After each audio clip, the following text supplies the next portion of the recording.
కాంగ్రెస్ ప్రభుత్వంపై Kukatpally MLA Madhavaram Krishnarao fire అయ్యారు. ఎన్నికలు వస్తేనే కాంగ్రెస్కు చీరలు పంపిణీ గుర్తుకొస్తుందని తీవ్రస్థాయిలో విమర్శించారు. తెలంగాణలో కులమతాలకు అతీతంగా కేసీఆర్ ప్రభుత్వం పండుగలకు చీరలు పంపిణీ చేసిందని మాధవరం కృష్ణారావు గుర్తు చేశారు. కోకట్పల్లి నియోజకవర్గంలో చాలా కాలం క్రితం తెచ్చిన చీరలను ఇప్పుడు గదుల్లోంచి తీసి పంపిణీ చేస్తున్నారని ఆరోపించారు. చీరల పంపిణీలో ఐరిస్ స్కాన్ ఎందుకు చేస్తున్నారని ఆయన ప్రశ్నించారు. ఈ విధానం వెనుక ఉన్న అసలు ఉద్దేశం ఏమిటని కృష్ణారావు నిలదీశారు.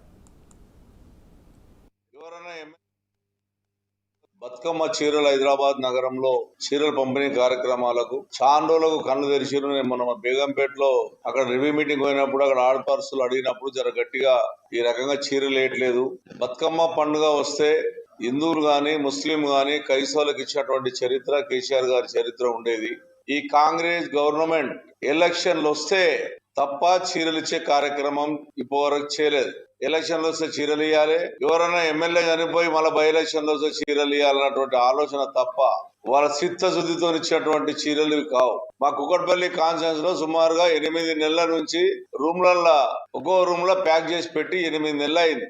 ఇయ్యాల వాళ్ళు ఇస్తా ఉంటుంటే ఎంత బాధాకరం అంటే నిన్న మొన్న కలిసి కుకట్పల్లిలో 500 మంది చీరలు ఇచ్చారు ఒక్కో రోజు. ఇవన్నీ చివరికి భయబాంధులు పడుతున్నారు. మహిళలు వచ్చే స్కీమ్ ఎగొడతారేమో, మా డబుల్ బెడ్రూమ్ ఎగొడతారేమో, మా 4000 స్కీమ్ ఎగొడతారేమో, మా 2500 స్కీమ్ ఎగొడతారేమో. వీళ్ళు 10 పైసలు ఇస్తారు, 100 రూపాయలు మన దగ్గర గుంజుతారు.